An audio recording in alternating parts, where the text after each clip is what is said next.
On this episode of the AI New Tech Podcast, we're going to be talking about Paul Tudor Jones. Paul Tudor Jones. So now let's get into it. Who is Paul Tudor Jones and what does he have to do with artificial intelligence? Now, Paul Tudor Jones is an American investor. He's a conservationist, he's a philanthropist, and he's a hedge fund manager.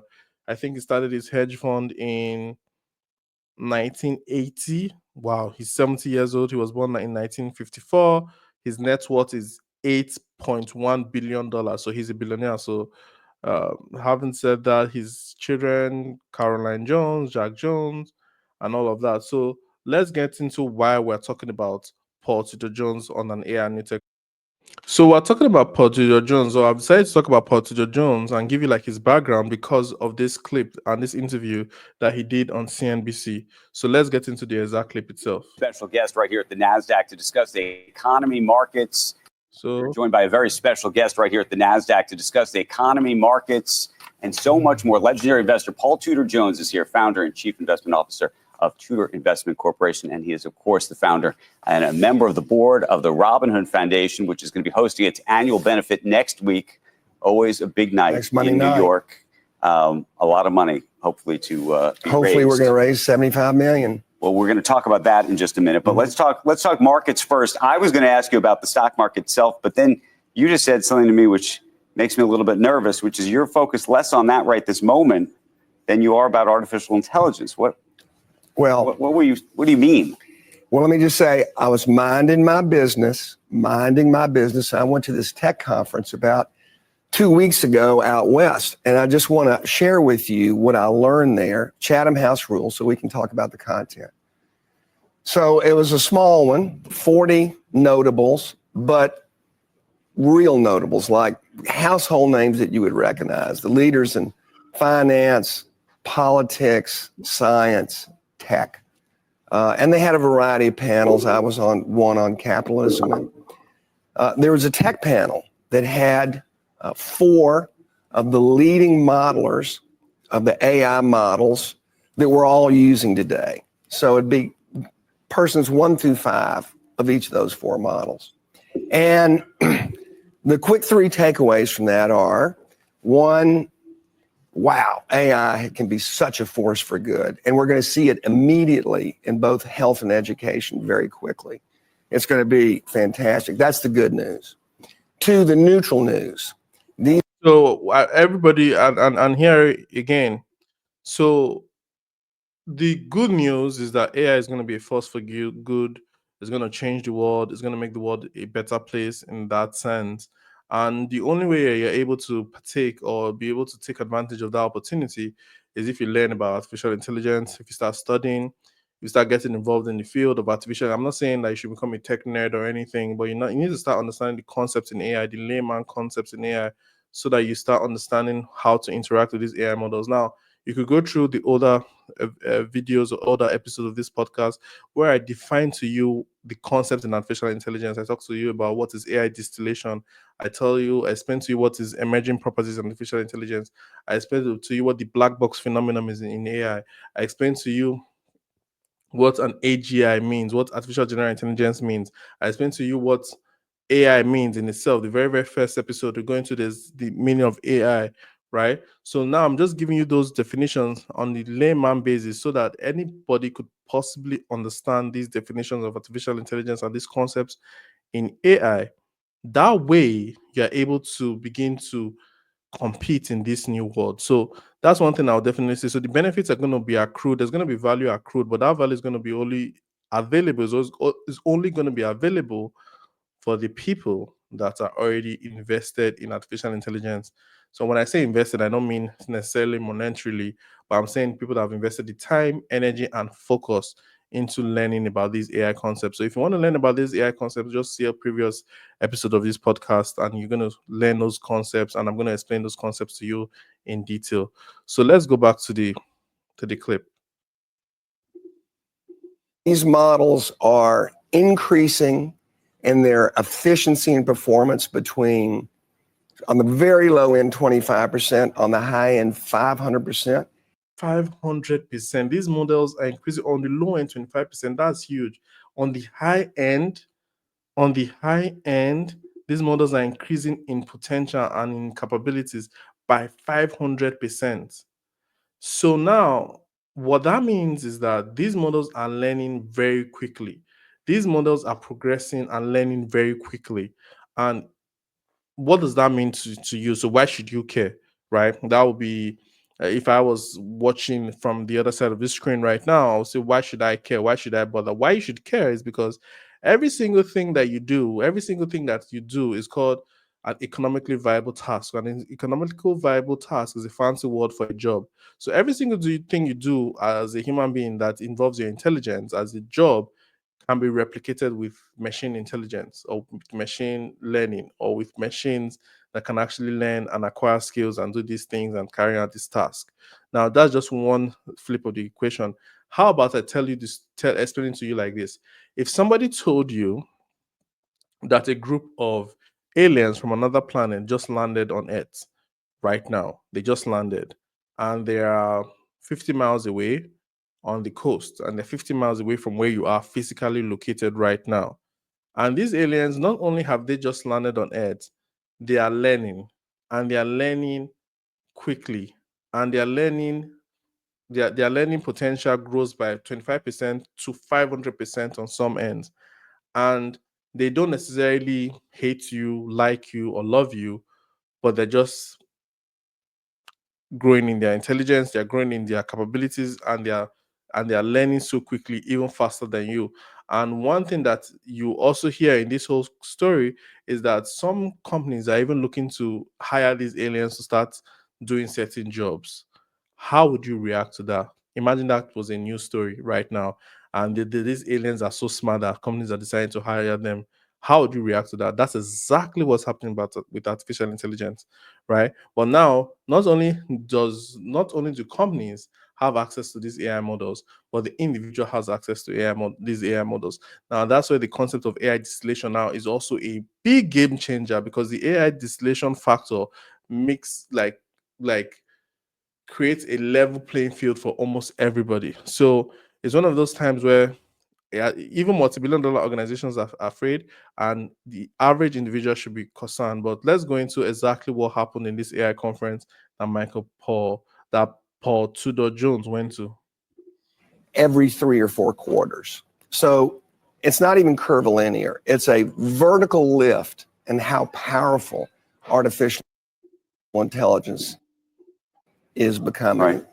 And then thirdly, and the one that disturbed me the most, is that AI clearly poses an imminent threat, security threat, imminent in our lifetimes to humanity. And that was the one that really got me going. When you say imminent threat, what do you mean? So I'll get to it. So they had a panel of again, 4 of the leading tech experts, and kind of about halfway through, someone asked them on AI security, well, what are you doing on AI security? And they said the competitive dynamic is so intense among the companies, and then geopolitically between Russia and China, that there's...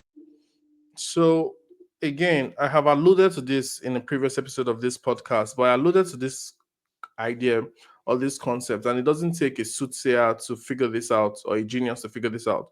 Because of the intense competition between organizations in the states, within the states, companies that are competing with each other in the states, then also the geopolitical factor of countries like China, Russia having AI dominance. Because of that competition for AI dominance between companies within a country and between companies in different parts of the world, because of that competition, a lot of due diligence is no longer being paid to things like AI safety, things like AI ethics. Now, of course, like I've previously articulated, I understand this position these companies find themselves in. If they don't do it, their competitor is going to do it. And if their competitor doesn't do it, if their competitor does it and they don't do it, they're going to lose shares. They're going to lose a lot of things. They're going to lose market share. And it's one of those things, like I said, with my previous analogy, these aliens that have landed, if you don't hire them, your rival is going to hire them. And when your rival hires them, they're going to outcompete you. And businesses are in the business of surviving.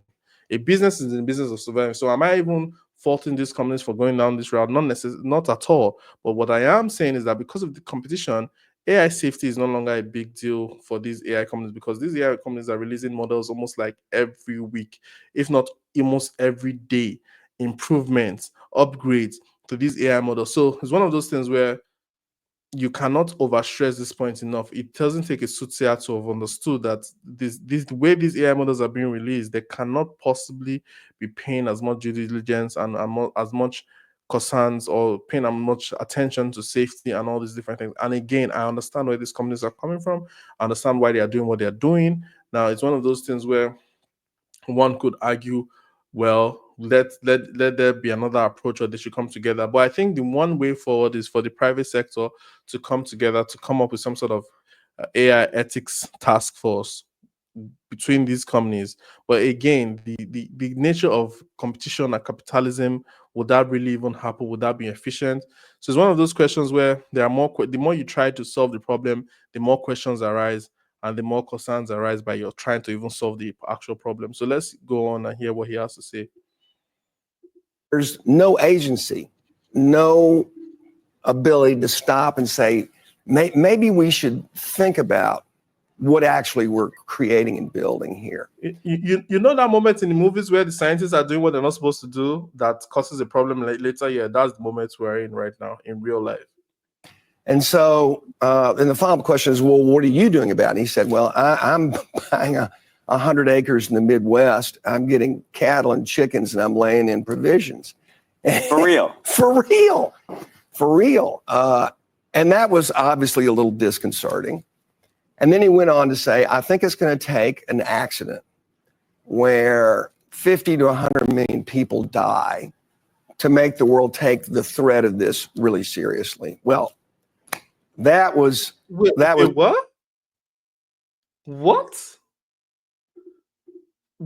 Did what? No, let's play that back, man. Let me play that back. Like what? What? 50 to a did I? Oh, what the heck? What?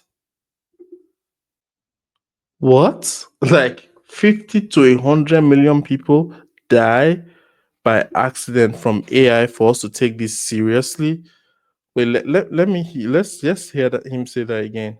50 to 100 million people die to make the world take the threat of this really seriously. Well, that was a freaky deep to me, and no one pushed back on him on that panel.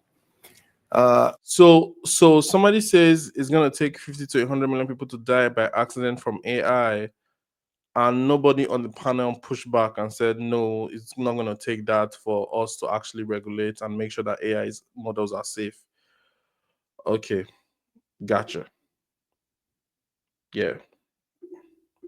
And then afterwards, we had a breakout session, which was really interesting. All 40 people got up in a room like this, and they had a series of propositions, and you had to either agree with or disagree with the proposition. And one of the propositions was there's a 10% chance in the next 20 years that AI will kill 50% of humanity. What? So there's a 10% chance. What? Oh, my days. What? There's a 10% chance that AI would kill 50% of humanity. You know what? Let's just keep going. Let's keep going. That AI of humanity. So there's a 10% chance that AI will kill 50% of humanity in the next 20 years. Agree or disagree?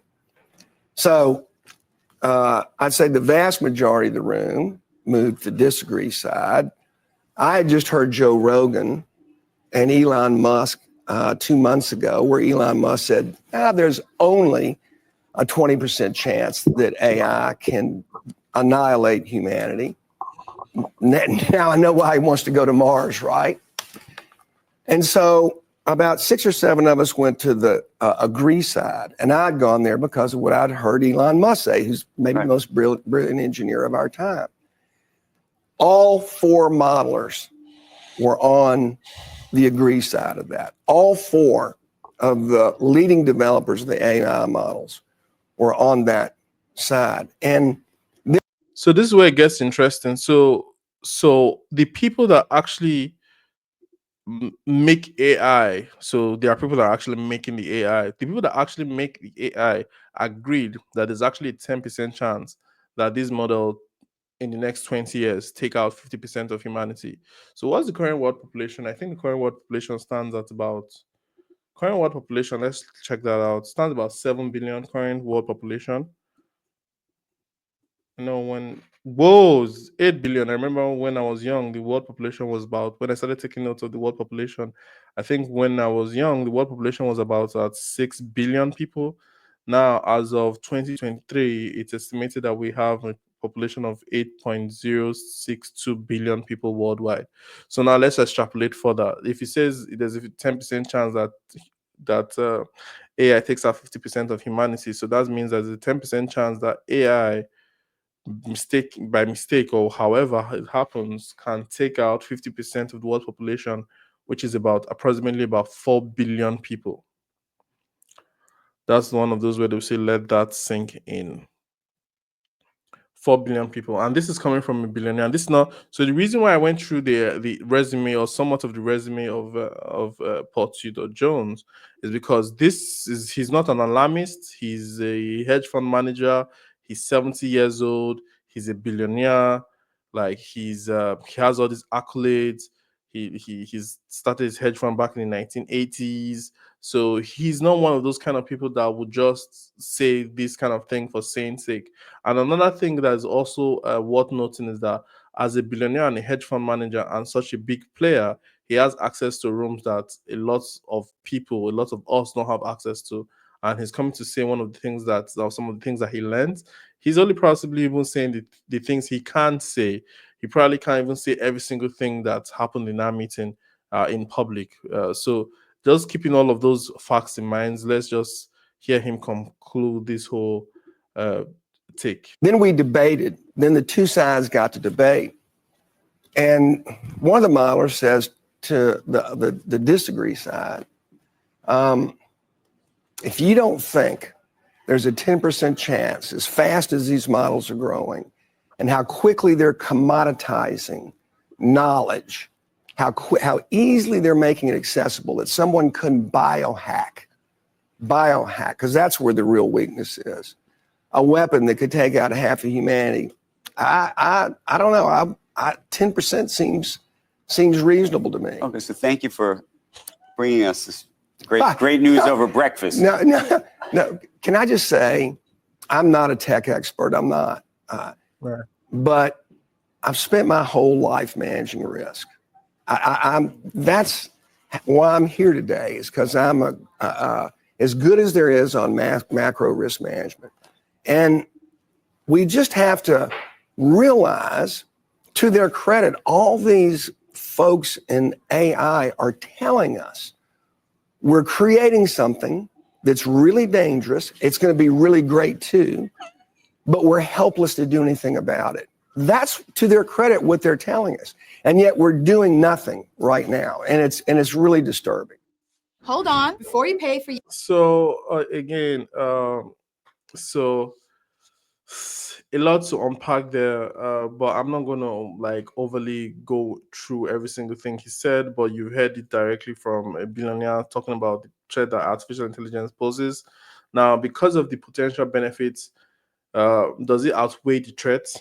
You could say yes, you could say no, but one thing is definitely sure: the cat is out of the bag. Even if all the companies decide to come together to come up with some sort of safety models or safety precautions, the fact is that a lot of these models are open source. A lot of this is already out in the internet.